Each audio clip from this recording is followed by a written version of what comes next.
Hey, it's Tate. How do you get a person to change their opinion on medical matters? It seems tough to do, right? But it can be done, and it's a great topic for us to discuss to help you learn more about marketing. I once saw a nurse convince a whole room of pregnant Chinese women to change some of their actions regarding their postpartum health. And I think it was a masterclass in how to persuade people to make certain health decisions. My wife, she's Chinese, planned to not shower or bathe for several weeks after giving birth. Before the session with the nurse, I reacted to her decision with something like, "What the hell are you thinking? That sounds like some BS. Of course, you need to shower." But she wasn't persuaded by me at all. If anything, I just made her dig her heels in more. And she was absolutely determined to not shower after giving birth. It's actually a common practice in China. It's called Soyuz, which means that women must rest for a month as part of their postnatal recovery. And it contains a handful of beliefs about how women should behave directly after giving birth.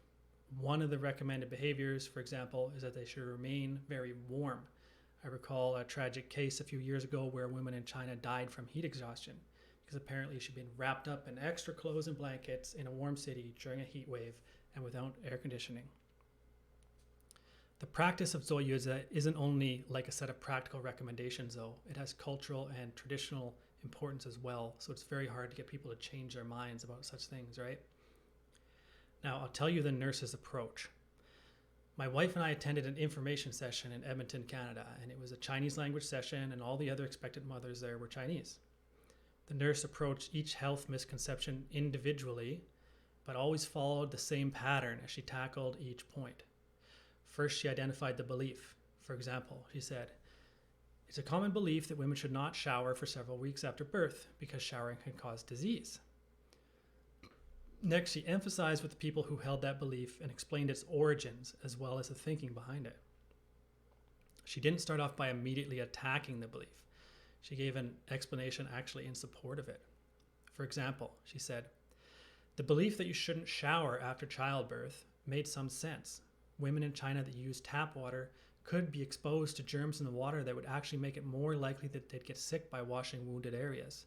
So it made sense for them to avoid tap water at that time and place." Finally, this nurse explained her recommendations and why they are best suited to the current situation. For example, she said something like, "But here in Edmonton, our tap water is filtered to remove germs. It's safe to shower in.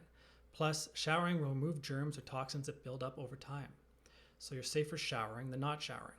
Also, if you don't shower, you'll get stinky and you want that."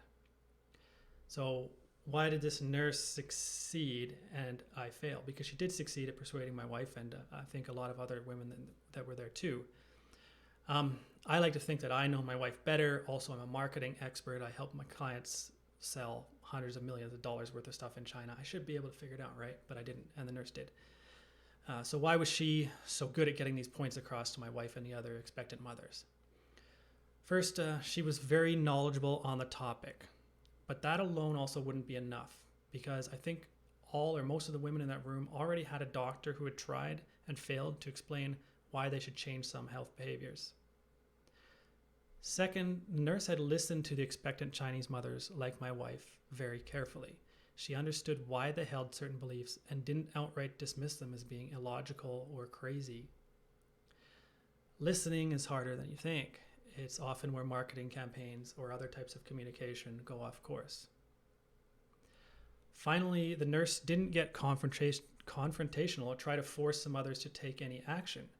In marketing and sales, we know that people don't like to be sold to, they don't like to be pushed. And she let them ask a lot of questions and explain it further after that too as well. It's also worth noting that the nurse's final explanation for what to do wasn't long or complex. So when trying to persuade people to make an important decision, make sure you understand them extremely well, so well that you can totally see and feel where they're coming from. Once you have that mutual understanding and you've displayed it to them, then you can introduce the new knowledge directly so they can really start considering the things that you're telling them. You'll have a better chance of persuading them to take the action that you want them to take if you follow these kind of guidelines, just like the nurse did. Thanks for listening. See you later.